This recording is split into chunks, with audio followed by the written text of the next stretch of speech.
The deep dive में आपका स्वागत है। आज हम भगवद गीता के एक अहम श्लोक पर बात करेंगे। अध्याय 5 श्लोक 22। ये हमें रोज की खुशियों पर सोचने को मजबूर करता है। हमारे पास इसका एक गहरा विश्लेषण भी है। बिल्कुल। और ये श्लोक देखिए एक बड़ा दिलचस्प सवाल उठाता है। हाँ, क्या? कि जिन चीजों से हमें थोड़ी देर का सुख मिलता है, हाँ, उन्हें गीता दुख का कारण क्यों बता रही है? हाँ, ये बात तो है। और क्यों एक जिसे कहते हैं बुद्धिमान व्यक्ति उनसे दूर रहता है? सही। तो यही है आज की हमारी पड़ताल का फोकस। हम समझेंगे कि ये जो इंद्रियों से मिलने वाले सुख हैं, ये असल में क्या हैं और एक ज्ञानी व्यक्ति का नजरिया इनसे अलग क्यों होता है। ठीक है, तो चलिए इस विचार की गहराइयों में उतरते हैं। जी। तो ये श्लोक जो है ये कर्म योग के संदर्भ में है। अच्छा। जहां अर्जुन को अपने कर्तव्य पथ पर चलने की प्रेरणा दी जा रही है, मतलब मोह और आसक्ति से ऊपर उठने की। समझ गया।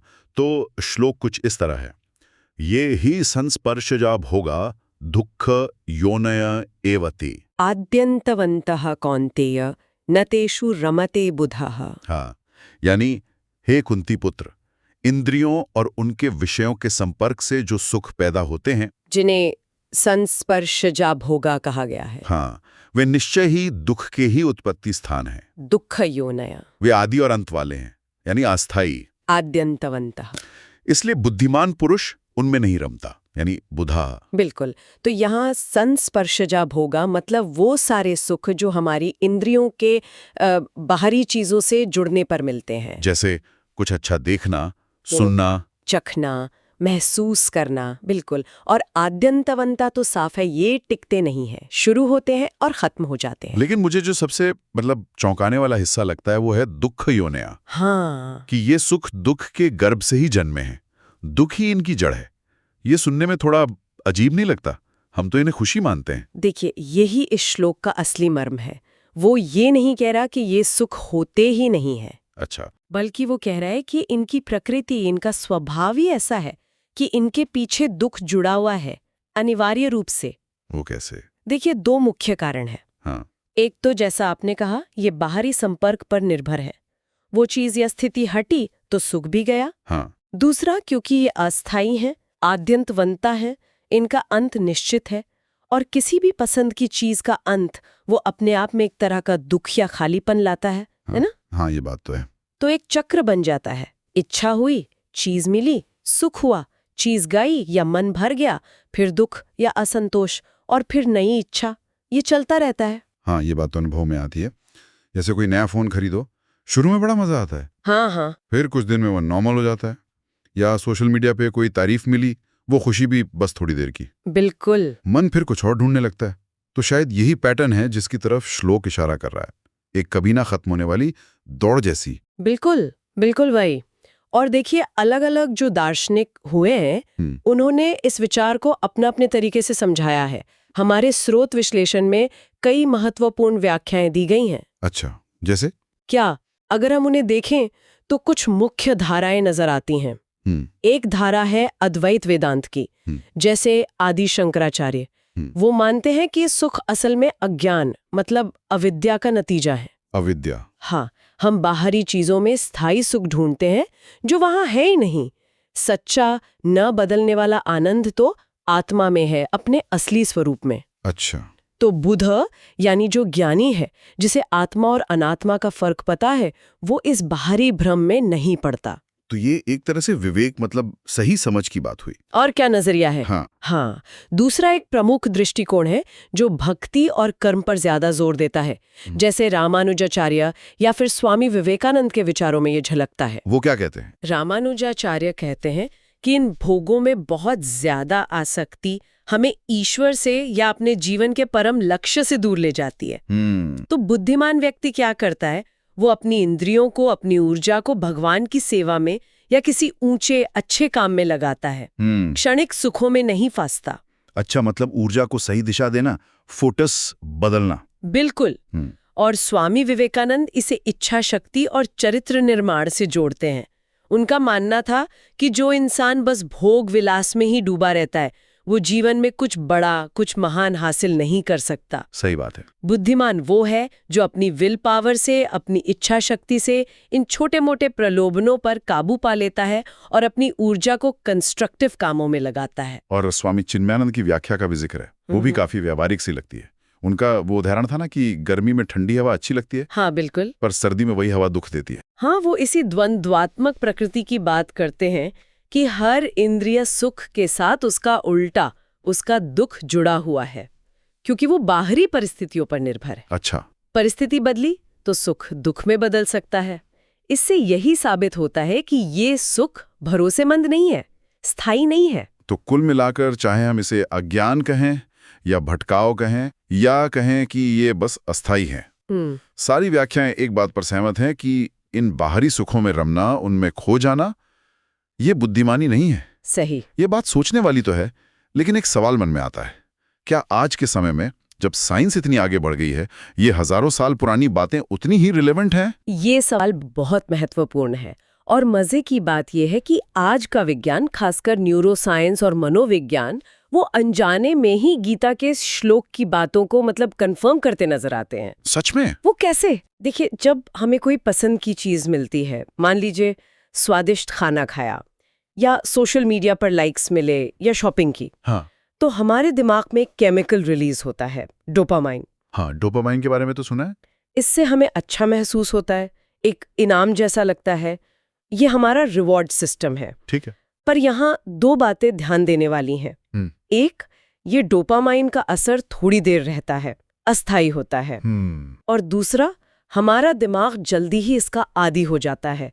तो अगली बार उतनी ही खुशी पाने के लिए हमें या तो वो चीज ज्यादा मात्रा में चाहिए, अच्छा, या फिर कुछ नया, कुछ ज्यादा उत्तेजक चाहिए। इसे मनोविज्ञान की भाषा में हेडोनिक ट्रेडमिल कहते हैं। Hedonic treadmill? हाँ, मतलब हम लगातार सुख के पीछे भागते रहते हैं, लेकिन हमारी संतुष्टि का जो बेसलाइन लेवल है वो वहीं रहता है या कभी-कभी गिर भी जाता है। हम और ज्यादा पाने की चाहत में फंस जाते हैं। अरे, ये तो बिल्कुल वही बात हो गई जो श्लोक कह रहा है, दुख यो नया। एग्जैक्टली, कि सुख की तलाश ही अंत में असंतोष और दुख का कारण बन जाती है। बिल्कुल। आप कह सकते हैं कि गीता का दुख यो नया आज के हेडोनिक ट्रेडमिल का हजारों साल पुराना डायग्नोसिस है। ये सिर्फ फिलॉसफी नहीं है, ये हमारे दिमाग की वायरिंग का, हमारे मनोविज्ञान का एक पहलू है। और मनोविज्ञान भी यही कहता है कि बाहरी उत्तेजनाओं पर बहुत ज्यादा निर्भरता वो एंग्जाइटी यानी चिंता और डिप्रेशन यानी अवसाद से जुड़ी हो सकती है।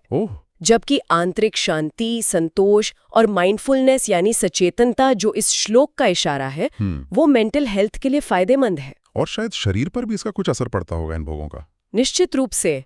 अत्यधिक भोग, चाहे वो खाने का हो या किसी और तरह का नशा, वो शरीर के प्राकृतिक संतुलन को, जिसे होम्योस्टेसिस कहते हैं, बिगाड़ता है। होम्योस्टेसिस? हाँ, मतलब शरीर का अपना एक बैलेंस होता है। जब हम बहुत ज्यादा कोई चीज लेते हैं तो वो बैलेंस बिगड़ता है और लंबे समय में ये कई बीमारियों का कारण बन सकता है।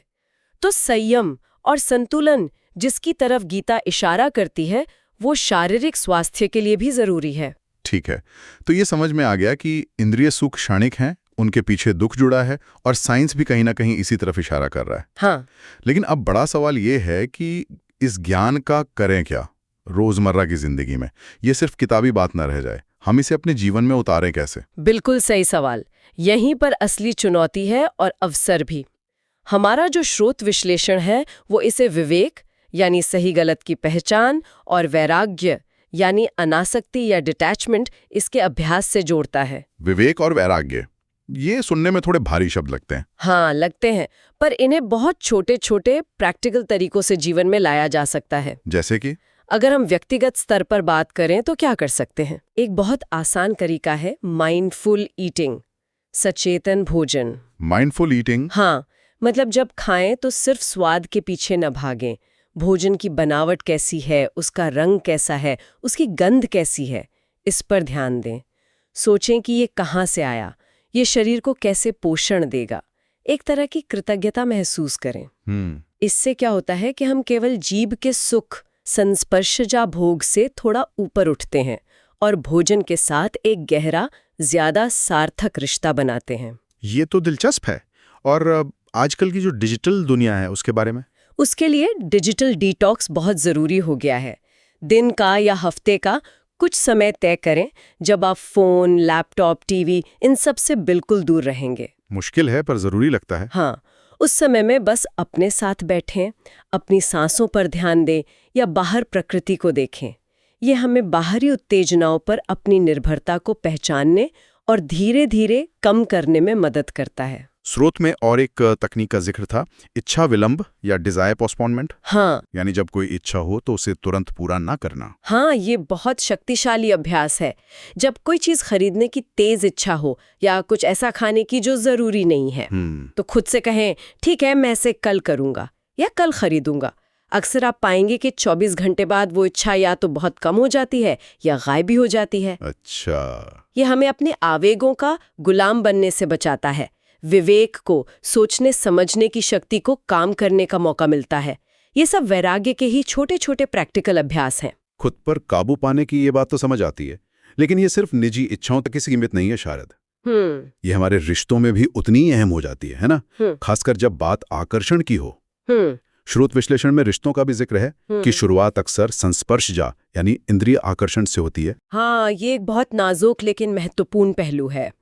गीता का ये श्लोक हमें याद दिलाता है कि जो रिश्ता सिर्फ बाहरी आकर्षण, सिर्फ संस्पर्शजा पर टिका है, वो आद्यंतवंत यानी अस्थायी हो सकता है। तो यहाँ विवेक का इस्तेमाल बहुत जरूरी हो जाता है कि हम क्षणिक खिंचाव और एक गहरे स्थायी संबंध के बीच फर्क कर पाएं। स्थायी संबंध किस पर टिकता है? प्रेम पर, सम्मान पर, विश्वास पर, आपसी समझ पर। ये चीजें इंद्रिय सुख से कहीं गहरी हैं। स्रोत विश्लेषण में विवाहेतर संबंधों का भी उल्लेख था, उसे किस तरह से समझना चाहिए? देखिए, विश्लेषण उसे संस्पर्शजा भोग के एक संभावित उदाहरण के तौर पर देखता है। ऐसा भोग जो शुरुआत में सुखद लगे लेकिन अंततः दुख की ओर ले जा सकता है। कैसे? सोचिए, पारिवारिक कलह, मानसिक अशांति, भरोसे का टूटना, सामाजिक प्रतिष्ठा को ठेस, ये सब दुख के ही तो रूप हैं। तो यहाँ श्लोक का संदेश कोई मॉरल लेक्चर देना नहीं है, बल्कि परिणामों के प्रति सचेत करना है। कि बुद्ध यानी ज्ञानी व्यक्ति क्या करेगा? वो विवेक से काम लेगा। वो क्षणिक आकर्षण के पीछे छिपे संभावित दुख को समझेगा। वो अपनी ऊर्जा को मौजूदा संबंधों को बेहतर बनाने में लगाएगा, आपसी समझ बढ़ाने में लगाएगा, या फिर उसे किसी और सकारात्मक रचनात्मक दिशा में मोड़ेगा। अच्छा, ये सवाल हमेशा रहता है कि हम आकर्षण को कैसे संभालते हैं। क्या हम स्थायी खुशी के लिए क्षणिक सुख का त्याग करने को तैयार हैं? ये एक संतुलित नजरिया लगता है जो परिणामों पर, कॉन्सिक्वेंसेस पर ध्यान देता है। अच्छा, अब जरा काम की दुनिया की बात करें, प्रोफेशनल लाइफ की। क्या ये श्लोक वहां भी लागू होता है? अरे बिल्कुल होता है। कार्यस्थल पर नैतिकता को ही देख लीजिए। मान लीजिए कोई बेईमानी से, शॉर्टकट से या दूसरों को नुकसान पहुंचाकर कोई फायदा लेता है, कोई प्रमोशन पाता है। हाँ, तो वो भी एक तरह का संस्पर्शजा भोग ही है। शुरुआत में आकर्षक लग सकता है, पर इसके पीछे पकड़े जाने का डर, आत्मग्लानि, लोगों से रिश्ते खराब होने का डर, ये सब छुपा होता है। यानी ये भी दुखयोनय है। बुद्धिमान व्यक्ति क्या करेगा? वो तात्कालिक लाभ के बजाय सही प्रक्रिया पर, ईमानदारी पर, अपने काम की क्वालिटी पर ध्यान देगा। और वो जो एक होड़ लगी रहती है, अगला टारगेट, अगला प्रमोशन, अगली सैलरी हाइक, इसके बारे में क्या? वो बिल्कुल वही हेडोनिक ट्रेडमिल है जिसका हमने पहले जिक्र किया था। हाँ। श्लोक हमें याद दिलाता है कि सच्ची संतुष्टि सिर्फ भारी सफलताओं के पीछे भागने से नहीं मिलती।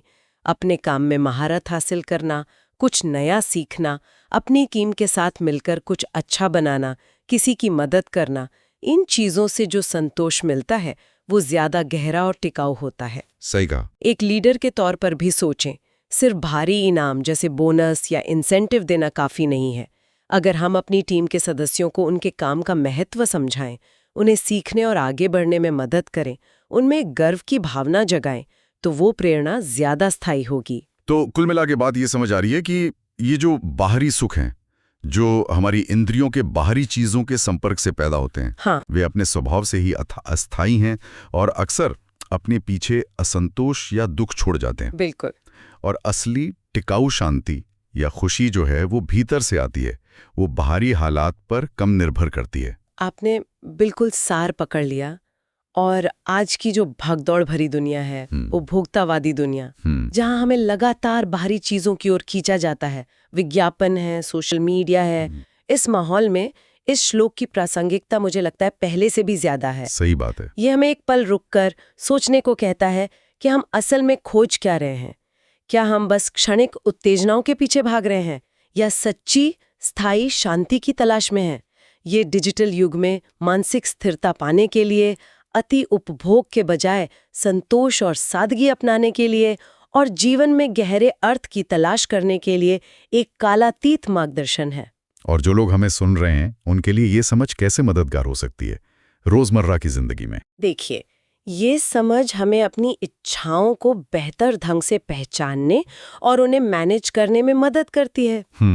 इससे फोकस करने की क्षमता बढ़ती है, ध्यान केंद्रित करने की, जो विद्यार्थियों के लिए, काम करने वाले लोगों के लिए, सबके लिए जरूरी है। हाँ, बिल्कुल। और जब हम ये समझते हैं कि बाहरी सफलताएं और विफलताएं ये सब अस्थायी हैं, तो हम भावनात्मक रूप से ज्यादा स्थिर रह पाते हैं, जीवन के उतार चढ़ाव से कम विचलित होते हैं, हम जीवन को ज्यादा स्पष्टता से देख पाते हैं और शायद बेहतर निर्णय ले पाते हैं। वाकई एक छोटे से श्लोक में कितनी गहराई छिपी है। हमारे साथ इस विचार यात्रा में शामिल होने के लिए आपका बहुत बहुत शुक्रिया। चलते चलते मैं बस एक सवाल सोचने के लिए छोड़ना चाहूंगी जो इसी चर्चा से जुड़ा है। जरूर। अगर बाहरी सुख अस्थायी हैं और दुख लाते हैं, जैसा हमने देखा, तो फिर वो आंतरिक आनंद या शांति का स्थायी स्रोत क्या है जिसकी बात ज्ञानी जन करते हैं, और उस तक पहुंचने का रास्ता क्या हो सकते हैं? एक गहरा सवाल जिस पर वाकई सोचा जा सकता है। इसी विचार के साथ आज की ये चर्चा यहीं समाप्त करते हैं।